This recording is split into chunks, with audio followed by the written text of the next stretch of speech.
From being forced to wear the Beskar suit the entire time on set, to having fleshy bloody bits put all over his face in a Game of Thrones death scene, here are all the strict rules Pedro Pascal has had to follow on set. He plays the lead character in The Mandalorian, and he can't even show his face. The requirements of his character are a bit bizarre to say the least. And it makes you wonder why he was hired in the first place. Pedro is best known for his charming looks, and one could imagine that being the main reason behind his casting. But they'd be entirely wrong.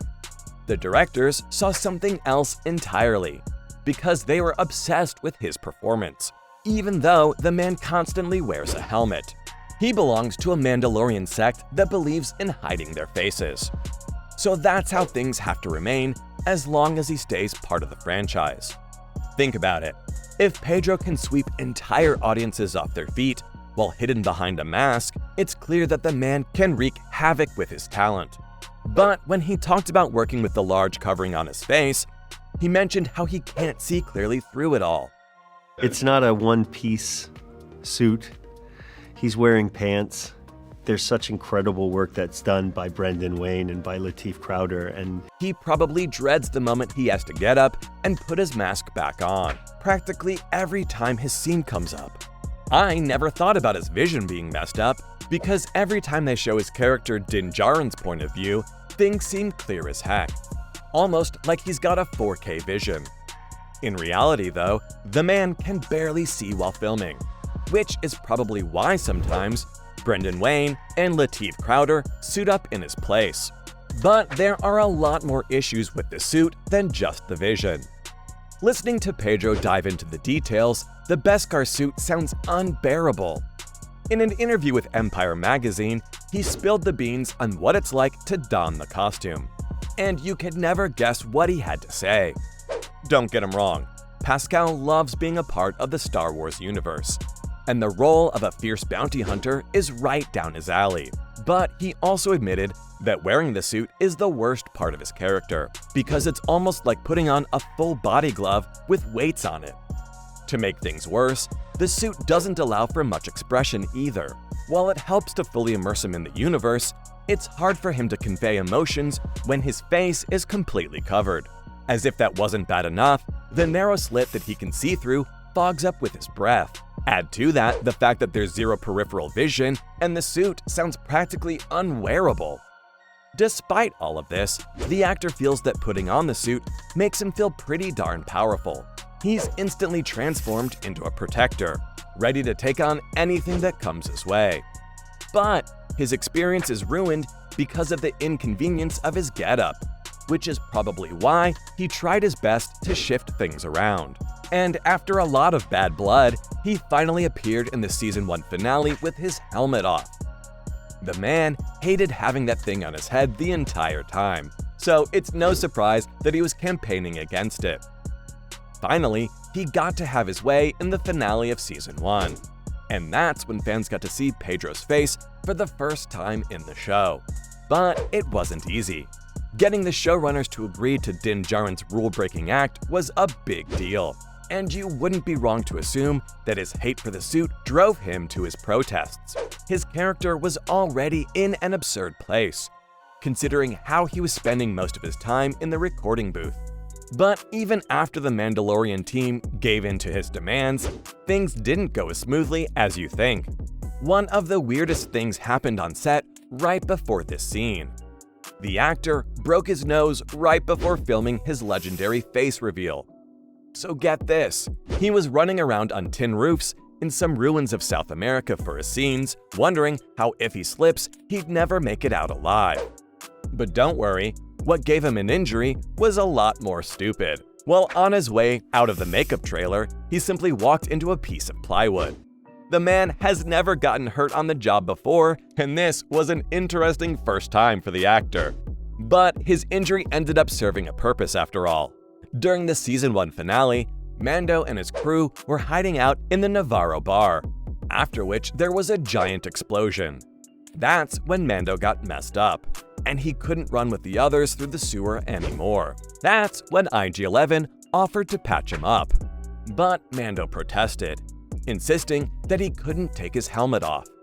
But then, IG-11 reminded him that he's not a live human, so it was all good. So when he took off his helmet, Pedro's face was all battered and bruised with tons of blood and scars. And, unsurprisingly, it included a broken nose too. Even though the injury wasn't as bad as everybody thought, it made sense why he was more comfortable with his voice acting, which he preferred greatly over getting into his suit. But even that has led to some insane issues behind the scenes. Disney tried to offer Pedro a voice actor's salary. This is the same man who's getting $600,000 per episode in The Last of Us, so the studio's move made no sense. While on set, the guy doesn't step into a suit until it's necessary, which means that most of the action stuff is handled by his stunt buddies. But the character is still his. Not only does he do the voice behind Din Djarin, but fans know that Pedro is representing the character. Disney's actions were pretty haywire, as they tried to market the entire show based on his part, only to then try reducing his pay and discrediting him entirely. Of course, the man had to push back for a pretty long time, until the studio finally agreed to a standard salary. His trouble with the Mandalorian franchise is age-old, but let me tell you, there's a lot more he's been forced into. As it turns out, he is appearing in a brand new gay cowboy drama. Most of you probably don't need to be reminded that he's straight, so his casting in Strange Way of Life alongside Ethan Hawke might confuse you. But Pascal simply jumped at the opportunity of working with Almodovar, not only because he idolizes the man, but also because the director had a tremendous vision for this project. Remember Brokeback Mountain? The film is going to be almost exactly like the classic, with the biggest difference being its 30-minute runtime. Now you know what that means. Pedro is going to be getting very close to his co-star Hawke, and the trailer has already shown enough.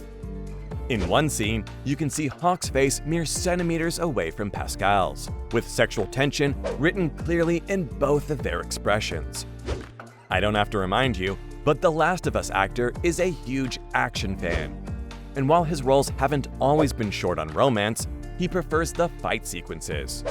Just look at Narcos. Sure, he was interested in the girls, but his head was in the game. In this film, though, he's playing a cowboy named Silva. And as he travels across an entire desert to meet Sheriff Jake, a romance resumes between the two. After all, they haven't seen each other in 25 years.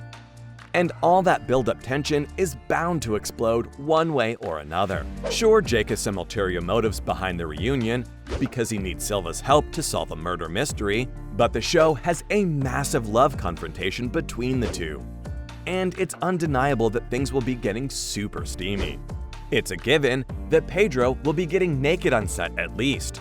And while he seems open to almost everything, getting in bed with Ethan Hawke was not on his to-do list. While this project might make the actor slightly uncomfortable, it can't even come close to his Game of Thrones death scene. His character, Oberyn Martell, met the most gruesome end, and Pedro had to stay still through it all. When he showed up for the Hot Ones interview, he talked about the highly graphic sequence that aired in 2014. Now this was no ordinary death scene. Sir Gregor crushed Martell's skull, and the blood splattered all over the floor.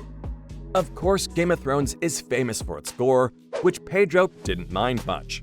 But as he delved into the BTS moments of the scene's filming, the details were horrifying. The team placed bits of flesh-like things on his face, which gave his crushed skull a believable look. But they were also pumping blood throughout the scene, making sure that it would pool around him. The two were being shot from above. And guess what? His character's death was the most relaxing moment for him, because it meant that the torture of his role was finally over. The man was so calm that he fell asleep right in the middle of the scene. Apparently, there's no end to the absurd things he's done behind the scenes. But there you have it. From Pascal's realistic depiction of his skull being crushed on Game of Thrones, to him being forced into his Din Djarin suit in The Mandalorian, that was everything Pedro Pascal has been forced to do on set.